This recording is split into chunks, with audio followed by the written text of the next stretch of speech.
start off by thanking Matthew and Yvonne for letting me be part of the big day. It's just been brilliant today. I know Yvonne will probably tell you I'm an idiot and probably haven't grown up as much as Matthew has, but you know, I'll look after him. But most of this stuff isn't illegal. Well, none of it is, to be fair. I'd just like to, they won't be funny, but I'd like to run you through some of the stories and laughs that we've had.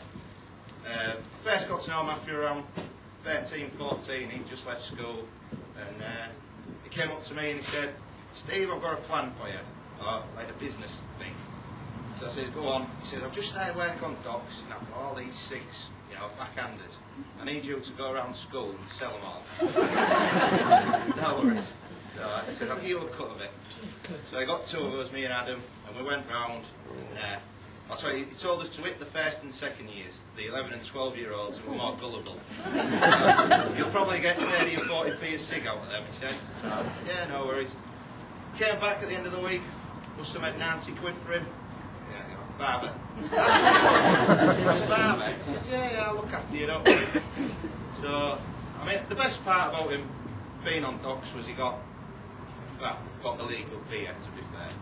And he came round one night when my mum had gone away and he says, "We'll have a party."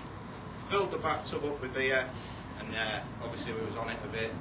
And he says, "Go get some grub or something." So I went to the chippy, came back, and he decided to start a ring of beer cans around my mum's brand new, expensive coffee table.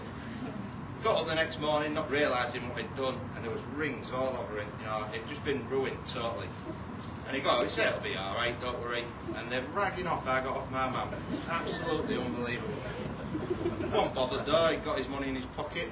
So, but one thing I will say about Matthew is he has mellowed quite a lot over the last few years. I remember Tim coming up to me one day and saying, "Let's go around town." You have been around town before. I was about 15. So, yeah, no problem. Come on, let's go. He says, "Do us a favour, Broughy. Just stay near me." I was like, "Oh, what do you mean?" He says, "Just stay out of Matthew's way." Alright then. Didn't realise what he meant. He got in town and he looked at me and Matthew went, "He's staring at us. He's staring at us. Let's have a go. Come on." Come on. And Tim will tell you, he was alright aggravating when he was younger. Never stopped wanting to have a barney with someone. And to be fair, it was normally his old boy who, to be honest with you, took so much crap. It was unbelievable. I remember going, if you went around 6 o'clock, 5, 6 o'clock to Matthew's house, you could hear them from 200 yards away. They'd be arguing like hell.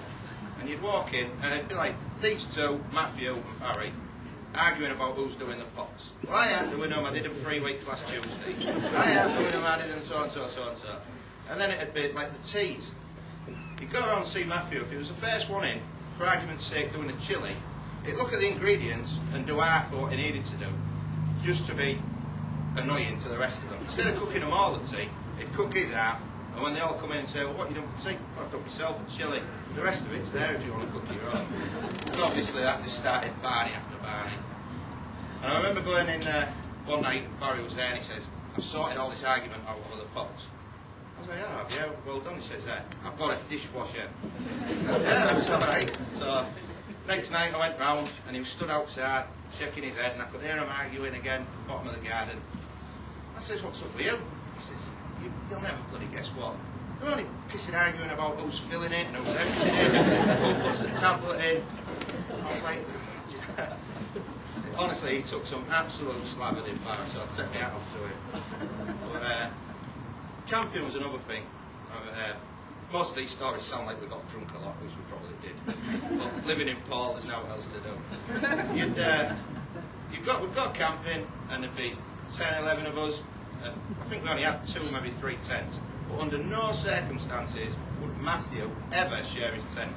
People would have to sleep outside next to the fire before he gave up his tent. Absolute nightmare. And I remember one night, I think I was kipping next to the fire. I thought it was too cold. I went to get into Matt's tent, knocked over a little bottle of Pernod. My word, he went crazy. Chased me around the woods, absolutely everything, ready to fill me in. But, like I say, he's not too bad a mate. Flamingo Land's another one where we went out and had a few beers. You know, next morning, wasn't feeling too great. tried feeding me Cocoa Pops, and that started another Barney. I was totally out of it. It was spraying everything at me, chucking beer at me the way. It's a nightmare. But one thing I must admit is 2 reasons I'm surprised Matthew's here. His chat-up techniques and his breakfast. I remember staying at his house one night. He got up the next morning. Do you want a breakfast, Broughy? Yeah, no worries, going on then, Matt. And I saw him, and he got the oil out, got the frying pan, just chucked it. What are you doing? Oh no, this is how you cook it. 3/4 full. Put the bacon in, it just went like that. What are you doing? It wasn't too bad, to be honest. Even it was above the sausage. If you chucked the sausage in, it was like that sank to the bottom. Honestly, shocking. But like I said, I'll probably leave you with his couple of stories. His chat-up technique. We went on the ferries once, so this is not why I'm surprised he managed to get a ride as good as Yvonne. Went on the ferries and we was all dancing away, and I remember this lass turning to her mate and going, "Oh, I've got a right idiot here." And Matthew says to me, "I think this one, she's going to dance with me here." And he got chatting to her and she said, "What are you doing later, love?" "Yeah, radio." "What are you on about radio? You know oil painting, love. You're not going to do much better than this." I'll leave you the last story. It was when Matthew and Yvonne got together. Well, more or less started talking. We'd been in the local pub and Yvonne was there with a friend. For some reason we'd exchanged numbers, all 4 of us, and we went back home. I think we was watching the boxing or something. And I think I'd sat on my phone and rang Yvonne without knowing, so she could hear everything we were saying. And I think the boxing had just finished, and I says to Matthew, "Let's put Shooting Stars on or something." No, I want to see the knockout again on replay. I got a text message through on Matthew's phone. No, put Shooting Stars on. So I looked at him.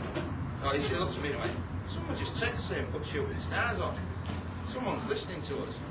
So we carried on, and we carried on arguing. And we got another text saying, "If you don't put Shooting Stars on soon, there's going to be trouble." So me and him was looking at each other thinking, "Oh, there's someone about." So we went and looked outside.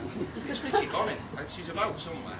Got a text 2 minutes later. "No, it's not Vicky Bonning." By this time, me and him was bricking it big time. We came back in. He says, "Well, we sat back down, and we had like a bump upstairs." So he says to me, "There's someone upstairs." So I said, the nearest thing was my dad's golf club. So I grabbed hold of a golf club, didn't we? And he says, "Right, let's go up, there's someone up here." We got halfway up the stairs, got a text saying, "Come up here with them, there'll be trouble."